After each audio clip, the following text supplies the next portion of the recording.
Mr.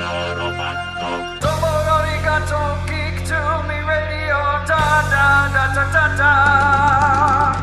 Domo arigato, geek to me radio, da da da da da da.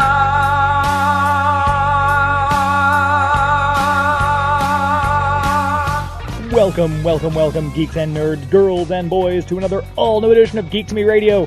Today we are joined by several composers. We'll talk first with Frederik Weidmann, talking about The Dragon Prince on Netflix, its new season, and composing the score for that. Then we'll talk with Yoffee and Roahn Hylton about their documentary, The Age of AI, featuring Robert Downey Jr.'s host. Stand by. We're talking TV, comics and movies, and video games. And if you don't know Star Trek from Star Wars, we'll try to explain. There are 12 doctors for Hogwarts houses, one ring rules them all. To be the greatest Pokemon master, you must catch them all. You must catch them all. Try to catch them all. Gotta catch them all.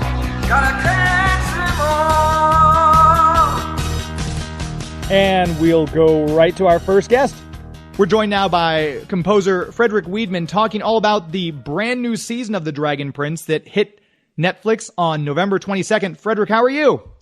I'm wonderful. Thank you so much for having me. How are you? I'm doing well. Thanks for coming back on. We had you on back. It's been a while. I think back when season 1 of Dragon Prince dropped, if I'm not mistaken. So it's been some time. Yes, that's right. But, it's been some time. But I'm glad to see you're still working. We're getting the third season of this show now. It's got to be very exciting for you to see this project continue to go on. You know, it's been very, very interesting for me because no other project that I've ever worked on, and I've done, over 140 projects since I started 10 years ago. No other project has had such a huge online response to what I'm doing than The Dragon Prince. It's remarkable. I mean, I've been on social media my whole career, Twitter, Facebook, Instagram, and all that, and it's been just kind of chugging along, and suddenly with this very dear fan base of this particular project, my Twitter is off the hook with responses, questions, comments, compliments, and all that stuff. It's really an amazing interactive process for me to sort of engage with the fans for the first time in something that they really care about so deeply. So it's been an amazing experience to just be part of this and to see something I've created resonate so well with an audience. And that just goes to show music really does move us. I mean, it's unlike anything else. It can make or break a scene or a show, the right kind of music. So obviously you're doing your job well if you're getting that kind of response. Yeah, it seems to be. And what I really enjoy is because Dragon Prince is quite a complex score. If you look at it, throughout all 3 seasons and how themes build and develop and how they're layered and stuff. And it's really fascinating to see how the audience is picking up on all the things that I'm actually consciously trying to do. And then they're pointing it out saying, I like this theme here, and I love how you reuse that theme with this instrument here instead of that. So it's really great to see how they're really diving in under the hood of this to dissect what I've been doing and analyze it almost, So it's really fun. I mean, I couldn't be happier, spending my time on Twitter responding to fans in this way. And with a third season, there's got to be that, I guess, you want to keep things fresh, but obviously you can go back and revisit certain themes. When you approach this as a composer, as an artist, are you trying to, is it ever like, I want to outdo something that I did last season, or is it just kind of, this worked, let's build on that? Kind of describe your mindset as you go into a third season of a TV show that you've worked on with such great response. It's funny. It's almost like I have all my ingredients. I think of it as a recipe. I have all my ingredients already set up. Everybody's familiar with it. All the characters, at least the most important characters, are introduced, besides a few that are brand new in season 3. And I'm just taking those and I'm basically adding other things to them. I'm different. If you want to stay in food terms, just a whole bunch of different spices. Maybe I'm cooking things a little differently. This time I'm baking instead of boiling, Right. So it's really an expansion on what's already there. And season 3 is almost it's almost a just bigger version of what we've established. The stakes are higher. Things are a lot more serious. Villains are even darker than before. Callum and Rayla are even more heroic than before. It has almost a superhero-esque quality in some of the music that really wasn't there in season 1 and 2, because our heroes are, still kept quite fragile and vulnerable. And suddenly they're stepping it up and rising to the occasion and doing things that we didn't really think they're capable of or could do, in terms of courage and also abilities. So I think there's something in there for me to expand on in terms of making it just a lot more into either direction to continue the saga and musically. And just as the characters across a series develop each season, so does the music. Where do you draw the inspiration from when you're doing it? It must be great, first of all, to have the control. You're the person behind it for all 3 seasons. You're not coming in on the 3rd season and trying to, not replicate, but continue what another composer has done. So that's got to be great. But where do you kind of draw the inspiration from? Is it all story driven? Is it something you've kind of see in a previous season that you decide to kind of bring forth into the next season more? It's several components. I wouldn't be able to nail it down to one specific thing that gets my juices going. It's really me looking at the picture. And first of all, in this particular instance for this show, I'm extremely lucky that a lot of the shots that I see are fully rendered. They may not be 100% completed or approved, so to speak. Mm-hmm. But at least they're close enough that I have a very clear idea on what it might look like, especially, all these fantastic shots with fire and dragons flying and the big battle in the last episode. It's just absolutely mind-blowingly stunning what they've done on a TV show. Yeah. If you look at this, you think like, wow, they could have never done this 10 years ago with these budgets. So it's just unbelievable. So I think, first of all, the images are so incredibly inspiring that the music more or less writes itself. I mean, I just look at it and go, wow, this is, big, large, epic, emotional, stunning, beautiful, everything, all these emotions that come to me when I just look at it.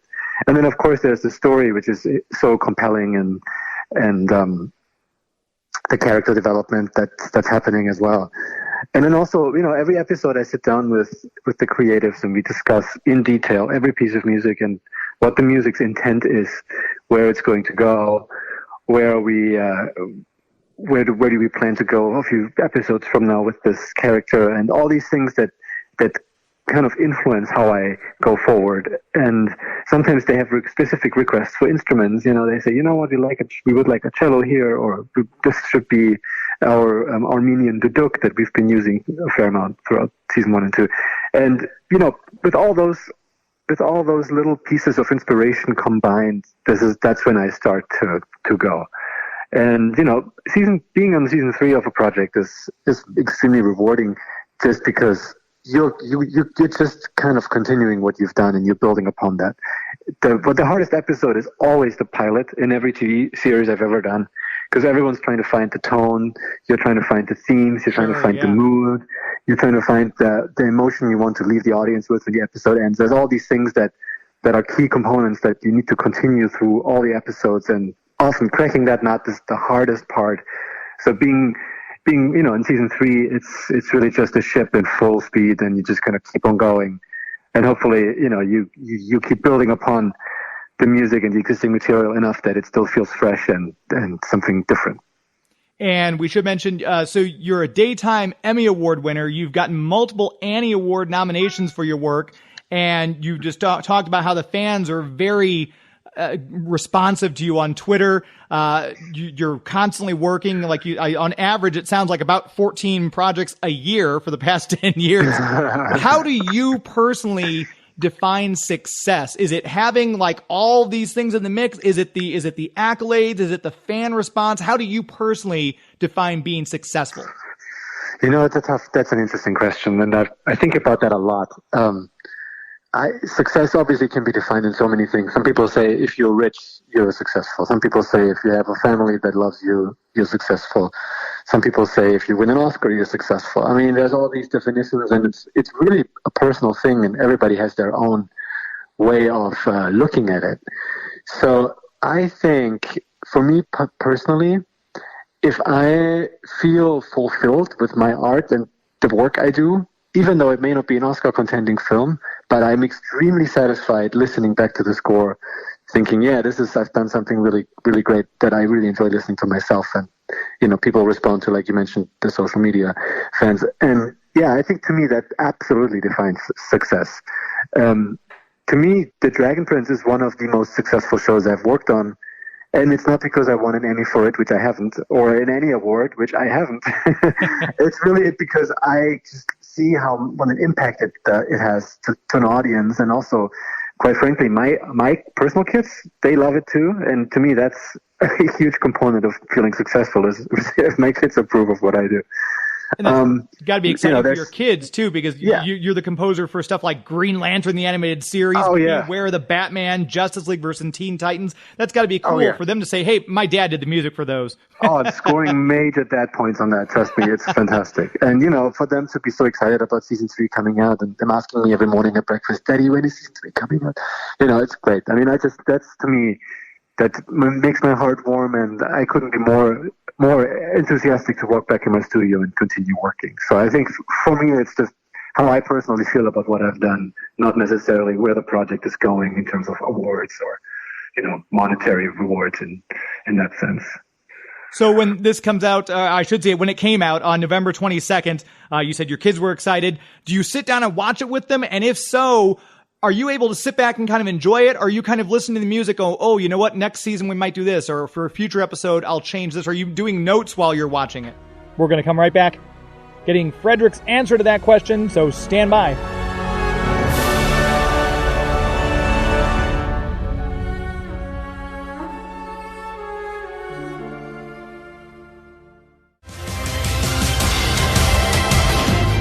What's up, guys? This is Jeremy Shada, voice of Finn from Adventure Time or Lance on Voltron, and you're listening to Geek to Me Radio. Welcome back. I want to take this time to thank our premier sponsor, Historic St. Charles. If you want to check out the website, discoverstcharles.com. That's discoverstcharles.com for a fantastic place to visit. We always say it's an historically good time with things to see and do, fun for the whole family, great eating spots, plenty of unique shopping experiences, and it just keeps getting better. They recently celebrated their 250th anniversary, and they're still going strong. There's a reason why. If you've ever been there, you know what I'm talking about, from just a huge array of different dining places, of shopping places, of little places you can get little sweet treats if you're in the mood, you just got a weird craving for maybe a gooey butter milkshake, or maybe you want a specialty cocktail from the Tompkins House. Head on down to Main Street in St. Charles. We've talked about it before. If you're a history buff, it is filled with history. The original first state capital of Missouri before it was moved to Jefferson City. They have all sorts of things you can learn about. There's tours given out of the CVB, the Convention and Visitors Bureau, daily. You can go take one of those tours, and it's just a great time. There's plenty to do, and especially with spring coming. I know it feels cold right now. Everyone's freezing. Spring is on its way, and there'll be a lot to do if you want to get out there and bike ride the Katy Trail. Rent a bike from the Bike Stop Cafe if you don't have your own. Grab a quick bite to eat while you're there. Lots to see, lots to do, and just a lot of fun. If you've not been before, you need to come check it out. There's plenty of places you can stay. You can check out the website to get more information, plan your trip, or if you've been there before, find something you didn't know existed, all from the website, and that is discoverstcharles.com. We promise you'll be glad you took the time to do so. And before we went to break, we were talking with composer Frederik Weidmann about The Dragon Prince, and we'd asked him a question right before we took that last break, and here's his answer. So when this comes out, I should say when it came out on November 22nd, you said your kids were excited. Do you sit down and watch it with them? And if so, are you able to sit back and kind of enjoy it? Or are you kind of listening to the music, oh, you know what? Next season we might do this, or for a future episode, I'll change this. Are you doing notes while you're watching it? That's funny. I used to do that. I used to watch my own stuff very critically, but somehow I've learned how to detach from it and just let it be. And I mean, at this point, I'm able to enjoy it with them, and I'm kind of pointing out sometimes. I'm kind of geeky at that point. I'm like leaning over to my 8-year-old and say, "Hey, do you remember that scene? Last time you heard that when that and that and that happened. It's cool, huh?" And he looks at me and goes, "Yeah, that's really cool. I totally noticed. It's really fun." So I'm able to just enjoy it with them, and sometimes drop little hints to them of things I was trying to do, and I see how they respond. They're still very little, so some of it is a bit abstract, but I'm thoroughly enjoying it, watching it with them. I can imagine you're seeing it through the eyes of a child. And that's a great way to see anything, I think, through those through that lens. Yes, absolutely. And when you're doing music, you've worked with some people on some of your projects who have been involved, like Al Pacino, Carl Urban, Antonio Banderas. Characters in TV shows and movies have a theme. When you're writing a theme for a character, if you find out there's been a casting of somebody, does that ever change the theme of that character or the music that's kind of suited for the actor, or is it always character-based only? The actors could be interchangeable. I want to believe that the character in itself, if portrayed correctly by the actor, should kind of remain as is, because the character is a character. It's a fictional person. And actors, they adapt to characters. They're sometimes playing bad guys. They're sometimes playing good guys.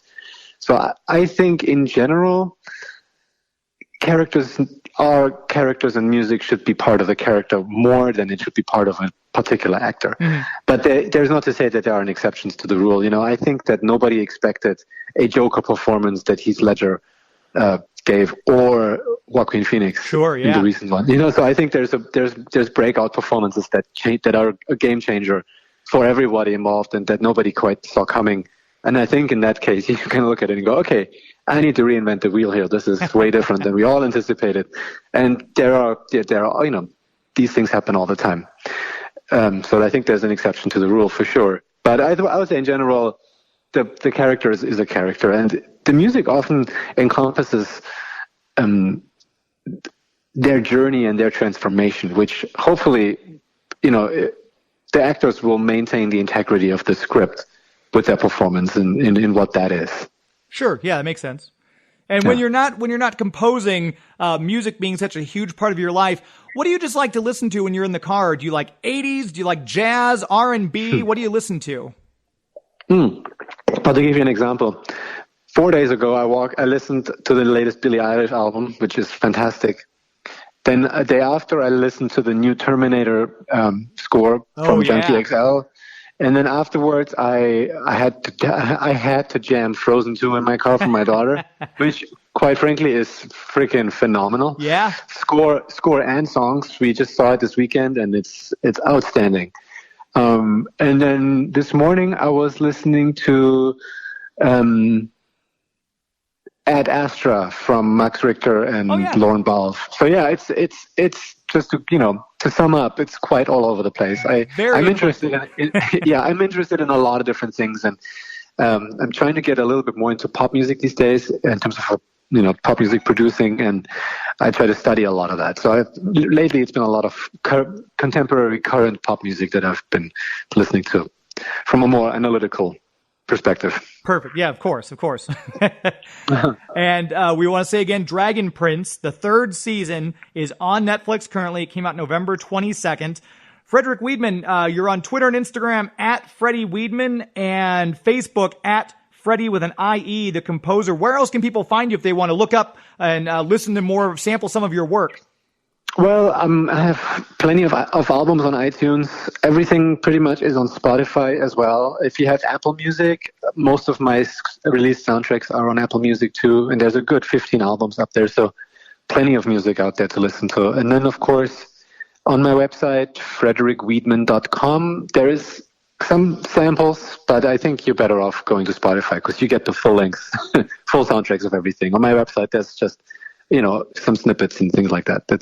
I feel like people don't go to websites anymore, so I would refer to the proper streaming outlets because it's all there. Spotify and things like that. But if you want to get a sampling of it, a flavor, if you will, then you can go to your website and check it out and then kind of branch out from there. Yeah, you might be able to find things that are not officially released, so that might be fun to snoop around there for that particular purpose. Perfect. And before I let you go, what else are you working on? What can we see from you in the future? We just finished an amazing horror movie called The Ascent. It's an exorcism film. There's a lot of heart, actually. So that's being shopped on film markets as we speak, I believe. And hopefully it'll see the light of day pretty soon. But it's a beautiful, dark little movie. And I also just finished Doom Annihilation, the latest Doom movie just came out from Universal Studios. Yeah. So that's a cool one too. It's gotten interesting response online from the hardcore Doom fans. They're hard to please. Let's just say that. But a lot of people have been, saying, "Hey, this is actually pretty cool." So I think it's a badass film, and really it stays true to the very first Doom game, and it's just a fun ride. So if you're into that kind of stuff, I think that I would highly recommend watching that. Perfect. We'll look for that as well. Frederik Weidmann, thanks as always for your time. We'll have to have you back on when season 4 starts to come out of The Dragon Prince on Netflix. Great. Wonderful. I hope that happens. We all do. As do I. Time will tell. Exactly. Thanks so much for your time today. Have a great rest of the week. Thank you. You too.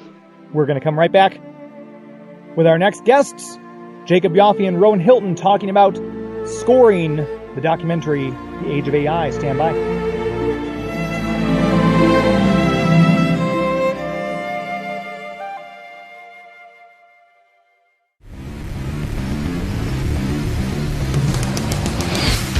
Hi, this is Will Friedle. You might have heard my voice as Lion-O from Thundercats, Ron Stoppable, or Batman Beyond, and you are listening to Geek to Me Radio. Welcome back, friends and listeners. Thanks for sticking around.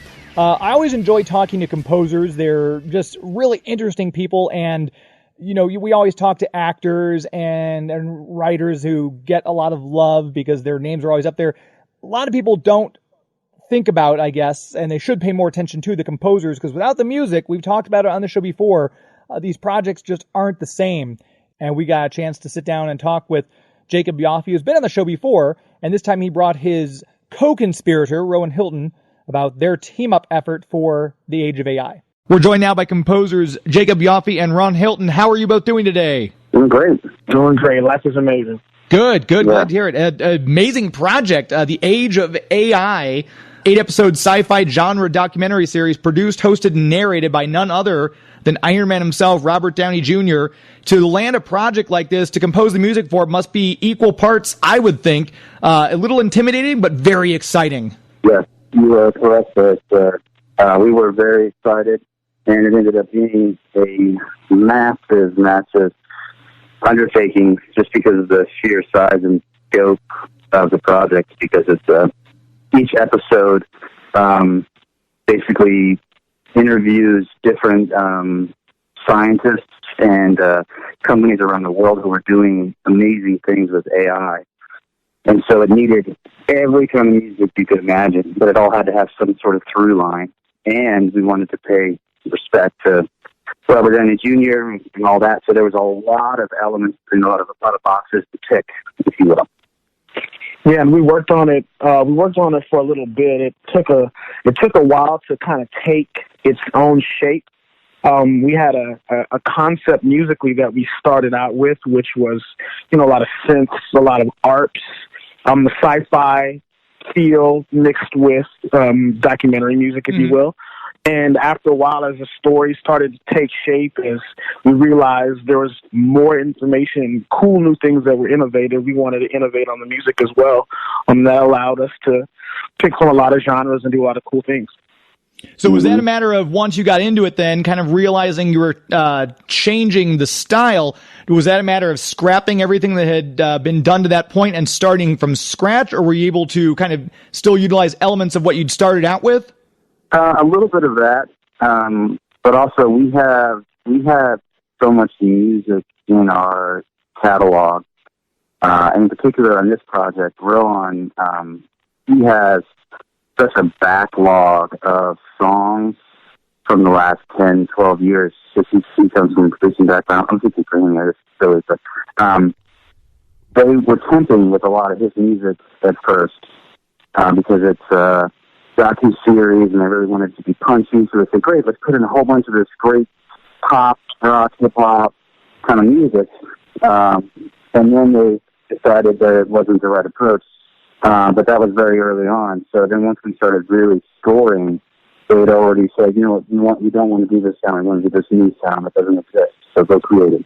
And you both have different backgrounds. Jacob, you're kind of a classical jazz type roots. Roahn, you're more of a hip hop pop background. I assume between the two of you, then you had it pretty well covered with anything they could want at this point. Yeah, definitely. And like we spoke about before, each episode contained its own episodes, if you will. There's different segments for different pieces of technology / innovations. So the fact that each story had its own character allowed us to draw from all of our backgrounds and combine them to create something that really worked for the show and really kept it upbeat, paced it up, and didn't make it feel like you were just being inundated with, you know, techno babble. You know what I'm saying? It was really cool to humanize it, if you will, to give these new ideas their own character and their own life, and kind of evolve with the stories as they were told. And when you're working together like this, have you both worked together before, or is this your first collaboration? This show is our 5th series together. I think it's confusing because they all overlap. We're working on another one right now. But I don't know which one was the 5th or the 6th. But yeah, we've done our first collaboration was back in 2017. We did a Gap campaign with Janelle Monáe. And then did a LeBron James series. That was our first series together. So we've got a nice history there to pull from when we're talking with each other and working together. We can reference our own work. But it's also great because the clients can also reference our own work as well. Like, because we really like how this track does this, or the way this sounds, the instrumentation here, or what you did on this show, can you do that kind of thing here? So it's really, really fantastic. And, you know, we just want to keep the ball rolling. And I find it interesting, too, with the collaborations. I always talk about with actors and people how the audition process went. With the two of you collaborating, how did this come about? Was there like a casting call? We're doing this documentary, we want music, and the two of you decided, hey, let's submit for this? Or did they approach you separately and then ask you to submit together? How did it come about that the two of you ended up working on this particular project? Well, we had worked specifically with the network YouTube in this specific occasion on 2 other shows, and those shows went very well. And the process kind of baked in the creativity of the show. So a couple of executives over there who, you know, really been good to us and championing us asked us to submit for this, and they connected us with the producers of this show. And, you know, we sent music in, like Jacob said before, a lot of stuff that we had before. We had, you know, already put into the scenes, and then from there we shaped the score directly to the finished product. And it sounds like a very unique project because it's a documentary series, which nowadays, I was just talking about this with somebody else, all the streaming platforms especially, we have access to more documentaries, and I think, in my opinion, a higher quality of documentary series than we've ever had before. So it does raise the bar quite a bit. So the music for something like this obviously has to be present. It has to fit. Like you said, it's almost episode by episode, but it's got to be, I assume, a little understated, so the main focus is on the person who's being interviewed or the host who's hosting. So how is the line drawn? How did you find working on a project like this, and what were some of the biggest challenges you had?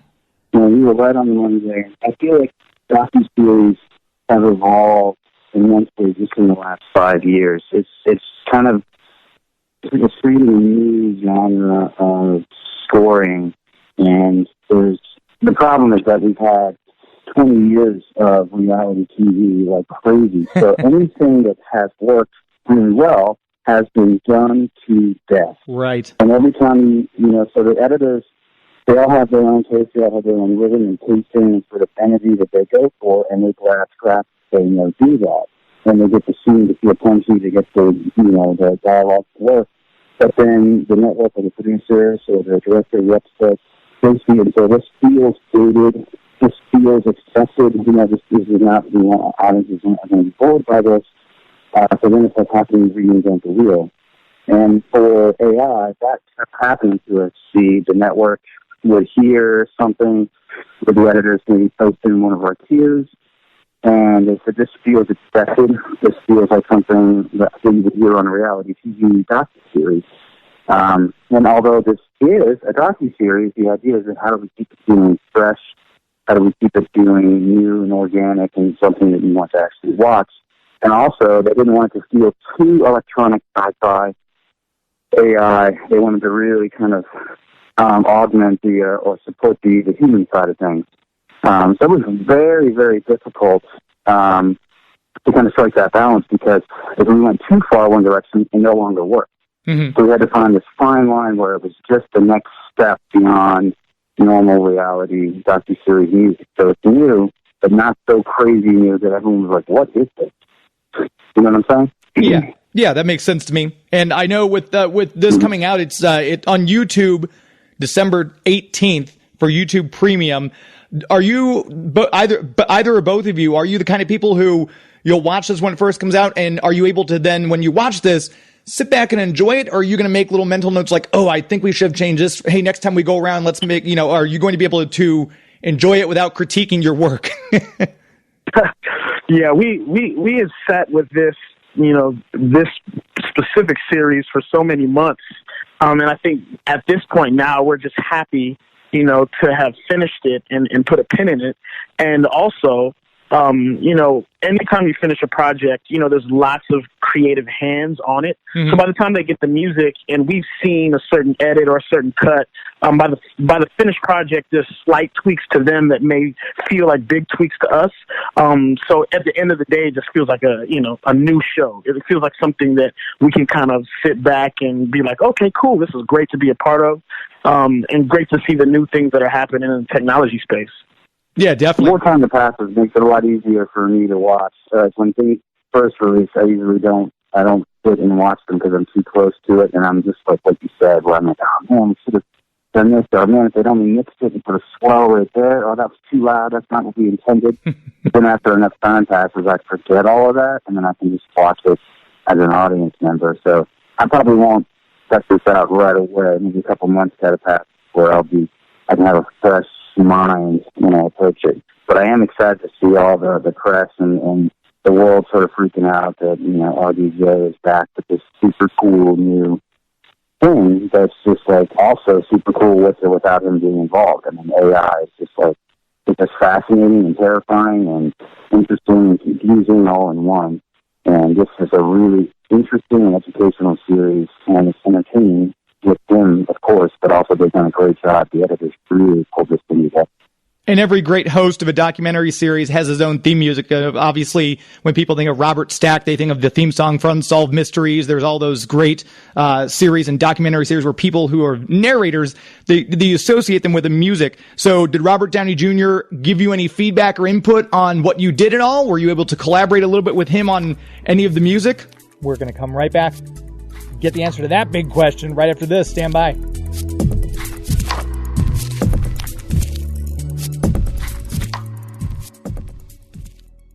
Hi, this is James Enstall, host of Geek to Me Radio, and in honor of my favorite Themyscirian, I've decided to become an Amazon warrior. Hera, give me strength. The next time you want to buy something from Amazon, go to geektomeradio.com first and click on our Amazon affiliate link. Simply shop like you normally would, and when you check out, a small percentage will go towards supporting the show. So remember, the next time you want to search Amazon for the latest Wonder Woman graphic novel or parts for your invisible jet, click through from geektomeradio.com first. The world was in peril.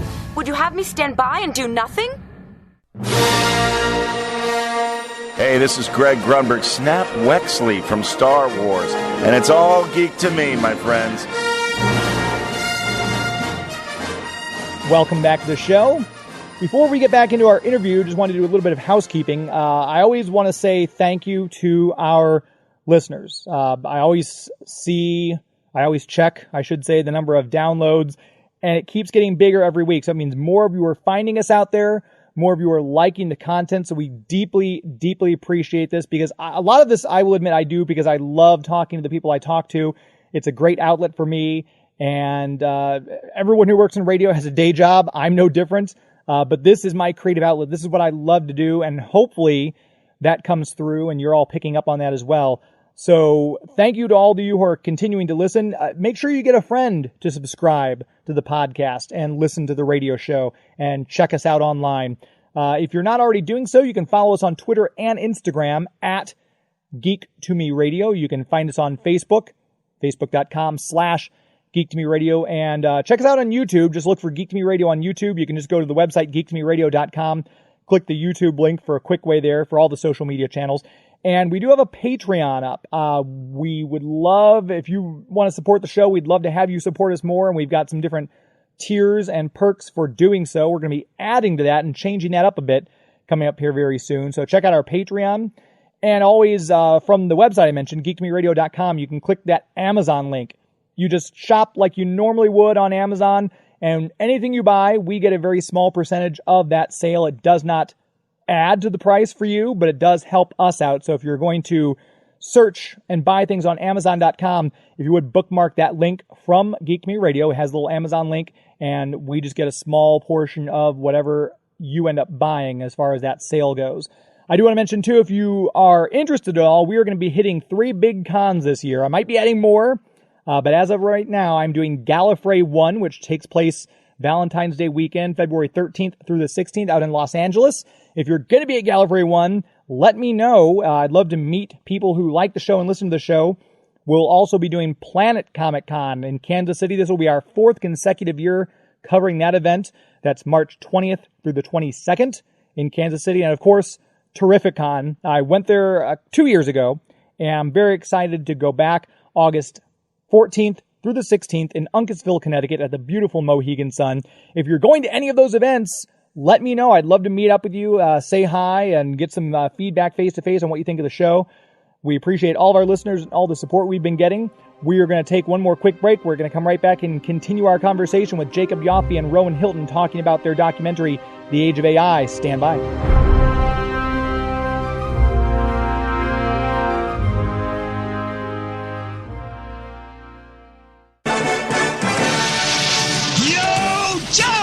Hi, this is Mary McDonald Lewis, and I was the voice of Lady J on G.I. Joe. Hi, this is Bill Ratner. I'm the voice of Flint on G.I. Joe, and listening to Geek to Me Radio is half the battle. G.I. Joe against Cobra, the enemy, fighting to save the day. Welcome back.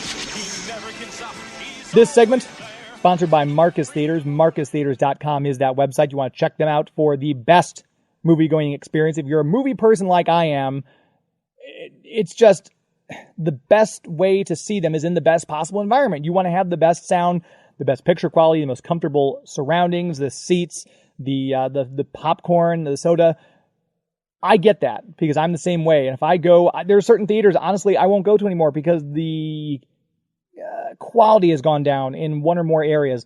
Not with Marcus Theaters. Marcus Theaters has come in. They've completely renovated the way we see movies here in St. Louis. They've got fun events coming up.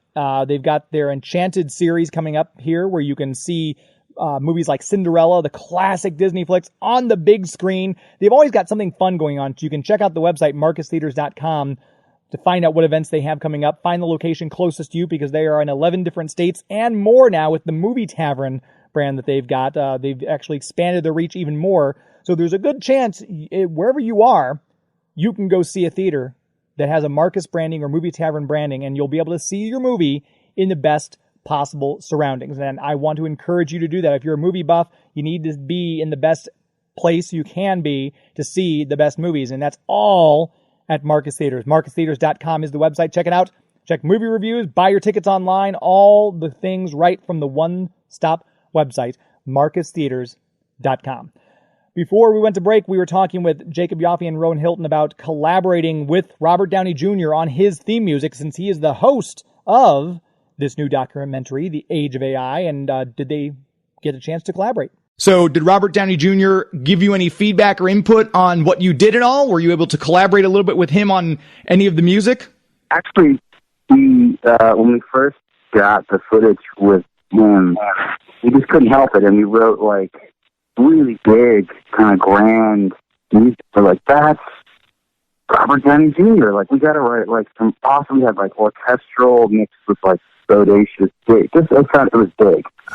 And they were like, no, we don't want to see, he's not Iron Man, this is Robert Downey Jr., and he's talking about AI, and, like, You know, you got to remember that he's a really funny guy, and he's not trying to be super serious science man. He's trying to approach it like, hey, I'm interested in this, and I want to do this whole thing so I can help educate myself and the rest of the world on all these new cool scientific groups around the world doing these things. But there's this element of fun that he brings. So after we got the first music kicked back to us, we used the electric bass. And he said, let's bring a little bit of the swagger and the comedic energy that Robert had. And we built this piece of music that ended up being the foundation for him. It's kind of like the running through line on the show. Whenever you see him, you're going to hear this bass. And we recorded it kind of like old school style, like 70s analog, and fuzz on it. And that was like the key. Once we figured that out, it just worked. Very cool. And one last question. We'll start with Jacob. What was the most challenging part about working on The Age of AI for you? I would say the most challenging part was the sheer amount of music that was not specifically related. So we would write a whole bunch of music that might have, you know, strings and woodwinds and piano, but then we would turn around and need Latin music and then hip-hop music and epic trailer orchestral music. So it's just like, just when you climb one mountain, you get to the top, and there's another mountain next to you. You got to go down and then climb that one. So it's just like, yeah, it wasn't like working on a narrative scripted show. Once you get the sound, that's the sound. And Roahn? Yeah, I would say the same. And in particular, you know, they feature a world famous hip hop pop artist that I'd worked with before in a different context. And, you know, in this particular context, like you said earlier, it needed to be understated so that the topic that's on screen that we're talking about is foremost, right? Not the sheer star power of who's on screen. So for me, it was hard because coming from my pop background, you know, you want to have something that's, you know, bold and something that you remember that's hooky and catchy by what you're seeing on screen, but then at the same time, in service of what we're doing here, you know, you need to make it understated, but something that, you know, still is new.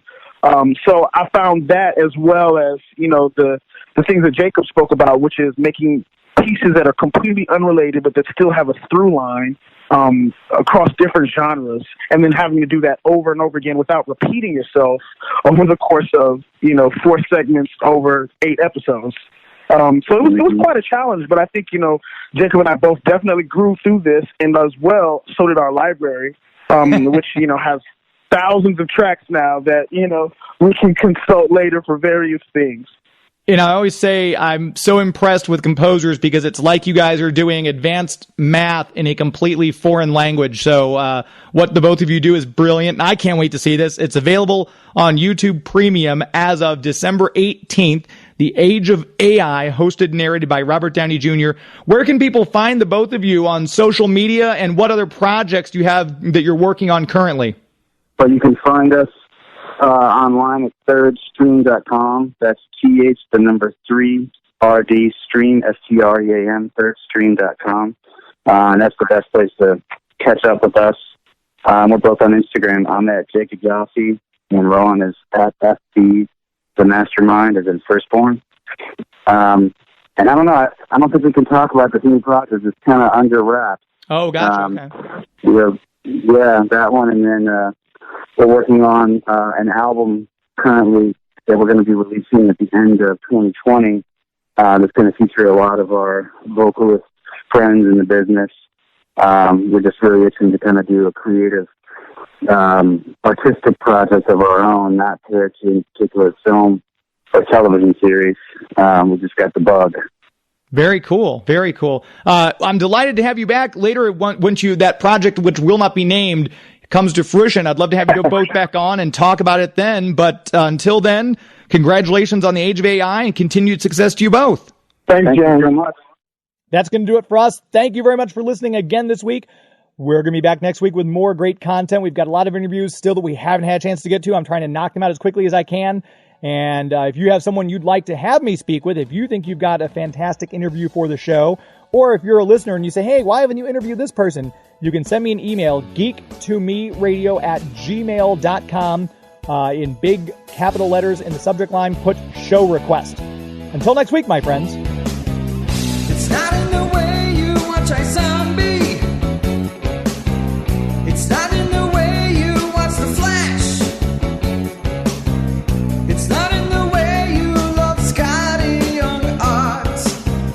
It's not in the way you play Mario Kart. It's not in the way you look when you make Game of Thrones references. That's a show.